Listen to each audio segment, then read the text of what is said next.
जब कोई दर्पण पे कोई प्रकाश की किरण आती है, जितने डिग्री पे आती है उतने डिग्री पर ही परावर्तित हो जाती है। तो पढ़ लिए हैं प्रकाश से परावर्तन डिग्री में पढ़ लिए हैं, ठीक है। आपतित किरण, परावर्तित किरण और अभिलंब एकीकरण होते हैं, ठीक है। आपतन कोण और परावर्तन कोण बराबर होते हैं, ये पढ़ लिए हैं। अब देखिए आज पढ़ेंगे वक्रता केंद्र, वक्रता त्रिज्या, पोल पॉइंट यानी ध्रुव, फोकस, अवतल दर्पण पढ़ेंगे। किसमें पढ़ेंगे? अवतल दर्पण। अवतल दर्पण यानी गोली दर्पण। गोली दर्पण के दो भाग, तीनों दर्पण देखते हैं, समतल दर्पण, उत्तल दर्पण और अवतल दर्पण, ठीक ना। अब देखिए तो अपन लोग प्रधान अक्ष या रेखा या रेखा इसी को सब पढ़ते हैं, ठीक ना। अभी ये है देखिए तो पूछेगा कि प्रधान अक्ष रेखा, प्रधान अक्ष रेखा या मुख्य अक्ष रेखा, इसी को क्या बोलेंगे? मुख्य अक्ष रेखा। देखिए दर्पण जो है ना, दर्पण यहाँ से देखिए ये दर्पण है, यहाँ से देखिए दर्पण है, ऐसा दर्पण है अवतल दर्पण, ऐसा दर्पण अवतल दर्पण। हमने बताया था कि अवतल दर्पण क्या होता है? अवतल दर्पण मतलब वक्रित होता है, जिसमें प्रकाश का परावर्तन धसे हुए भाग से, वक्रित मतलब धसे हुए भाग से प्रकाश का किरणें परावर्तित होती है, ठीक है। इधर से परावर्तित हो रही है, इधर इधर से तो लेट हुआ है, प्रकाश में लेट लगा दिया गया है, ठीक है। अब देखिए जो दर्पण को क्या लिखेंगे? मुख्य अक्ष या प्रधान अक्ष रेखा किसे कहते हैं? जो दर्पण को दो बराबर भागों में बांट दे, जो दर्पण को वह रेखा क्या लिखेंगे? वह रेखा वह रेखा जो दर्पण को दो बराबर भागों में बांट देती है, वह रेखा जो दर्पण को दो बराबर भागों में बांट देती है, क्या बोलेंगे? दर्पण का मतलब वह रेखा जो दर्पण को दो बराबर भागों में बांट दे, उसको क्या कहेंगे? मुख्य अक्ष लाइन या मुख्य अक्ष रेखा, ठीक है। बोल गया ना। और देखिए पोल पॉइंट या ध्रुव किसे कहेंगे? पोल पॉइंट या ध्रुव, जो दर्पण को जहाँ पे मुख्य अक्ष लाइन दो बराबर भागों में बांटी है, दो बराबर भागों में बांटी है, उसी बिंदु को जो मुख्य अक्ष लाइन जो दर्पण को दो बराबर भागों में बांट देती है, उसी बिंदु को पोल पॉइंट या ध्रुव कहते हैं, जिसे P से प्रदर्शित करेंगे, कैपिटल P। कौन से? कैपिटल P से, किससे? कैपिटल P से, इसी को पोल पॉइंट बोलेंगे, क्या बोलेंगे? पोल पॉइंट। पोल पॉइंट यानी ध्रुव, मतलब जो दर्पण को मुख्य अक्ष लाइन जो दो बराबर भागों में बांटी रहती है, जो बीचों बीच का भाग होता है, उसी को ध्रुव कहते हैं। बन जाएगा, बन जाएगा, वहाँ लिखा हुआ है, देखिए इधर और इधर पास में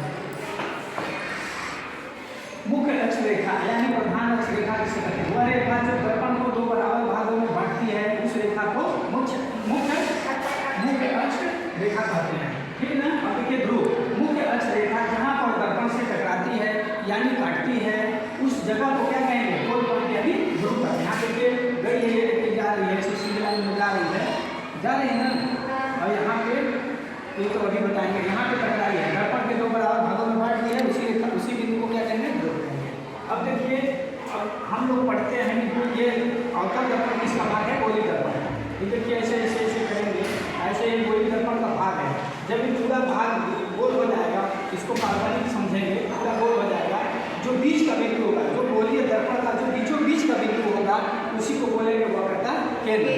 तो हम कह सकते हैं कि गोलीय दर्पण के जो बीच का बिंदु होता है, उसे क्या कहेंगे? वक्रता केंद्र। इसको कैसे प्रदर्शित करेंगे? सी से, कैपिटल सी से।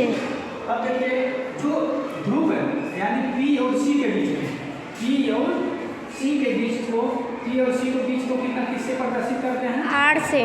P और C या C और P बोले तो हम ज्यादातर P और C बोलते हैं, क्या बोलेंगे? P से। हम यहाँ से लेते हैं पोल पॉइंट से, मतलब ध्रुव से वक्रता केंद्र के बीच की दूरी को क्या कहेंगे? वक्रता त्रिज्या। कोई पूछ देगा कि पोल पॉइंट और केंद्र के वक्रता केंद्र के बीच की दूरी को क्या कहेंगे? यहाँ से लेके, मतलब यहाँ से लेके यहाँ तक के बीच की दूरी को क्या कहेंगे? वक्रता त्रिज्या, जिसको कहाँ से प्रदर्शित करेंगे? R से। ऐसे बोलेंगे पोल पॉइंट से और वक्रता केंद्र के बीच की दूरी को क्या कहेंगे? वक्रता त्रिज्या। यानी R किसके बराबर है? इसी के बराबर है ना। R जो है इसी के बराबर है, यहाँ की और यहाँ के बीच की दूरी के बराबर है। अब देखिए जो P और C पोल पॉइंट और वक्रता केंद्र के बीच की दूरी यहाँ और यहाँ के बीच की दूरी को क्या कहेंगे? फोकस। क्या कहेंगे? फोकस। फोकस, जिसको हम कैपिटल F से प्रदर्शित करते हैं। बन जाएगा। अब देखिए यहाँ से देखिए फोकस और कोड पॉइंट, मतलब कोड पॉइंट और फोकस के बीच की दूरी को, कोड पॉइंट और फोकस के बीच की दूरी को हम क्या कहेंगे? फोकस दूरी। क्या बोलेंगे? फोकस दूरी। क्या बोलेंगे? फोकस दूरी।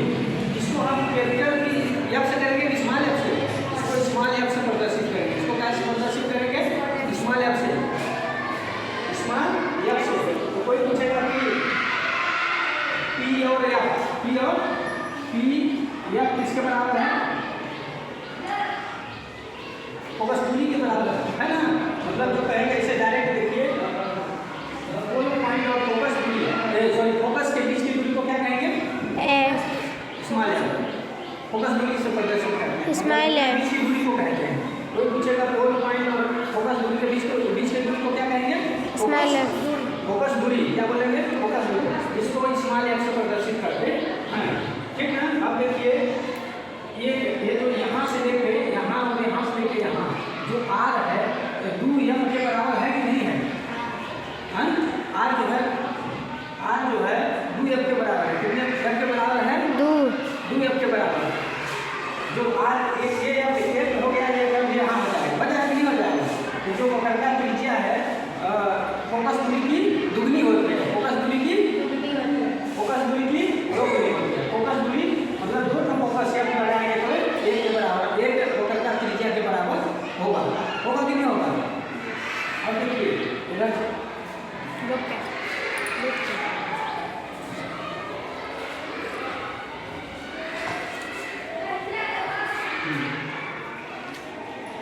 फोकस दूरी को F को मुख्य रूप से डायोप्टर में प्रदर्शित करते हैं। किसमें प्रदर्शित करते हैं? डायोप्टर। फिर पूछेगा कि फोकस दूरी को किससे प्रदर्शित करते हैं? मुख्य रूप से डायोप्टर। वैसे तो मीटर होता है, लेकिन उसको मुख्य रूप से जब हम गणना करने लगेंगे तो डायोप्टर। अब देखिए किया जाता है डायोप्टर को डी एक लेंस की क्षमता है। डी क्या है? लेंस की क्षमता। कोई पूछेगा लेंस की क्षमता किससे मापते हैं? डायोप्टर से। डायोप्टर से। और वैसे जब कहीं डायोप्टर नहीं मिले तो फोकस की दूरी मीटर से मापते हैं। कैसे मापते हैं? मीटर से। अब देखिए फोकस दूरी लेंस की क्षमता है। फोकस दूरी मतलब यह, और लेंस की क्षमता की मतलब पोटेंशियल मतलब क्षमता होता है। एक P बराबर कितना होता है? एक लेंस की क्षमता बराबर कितना होता है? F होता है। एक F होता है। अब देखिए समतल दर्पण बोले या दर्पण का सूत्र बोले। समतल दर्पण बोले या दर्पण का सूत्र 1/F बराबर 1/U plus 1/V। 1/U plus 1/V होता है। और लेंस का सूत्र कोई पूछे तो 1/F बराबर 1/V माइनस 1/U होता है। ठीक है, इसको याद रख लीजिएगा। तो आज अपन लोग क्या पढ़ लिए? क्वेश्चन देखिए, कोई पूछेगा कि मुख्य अक्ष रेखा किसे कहते हैं? मुख्य अक्ष रेखा किसे कहते हैं?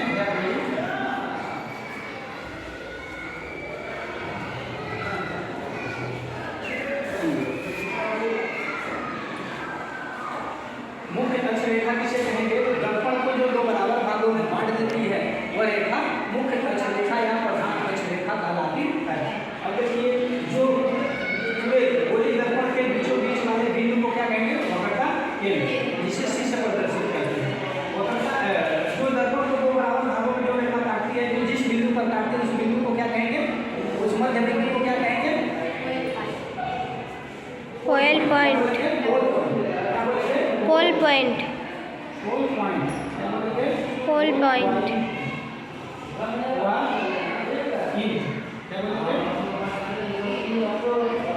इंट।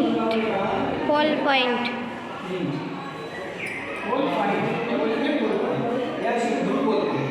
तो देखिए अब देखिए पोल पॉइंट और वक्रता केंद्र के बीच की दूरी को क्या कहेंगे?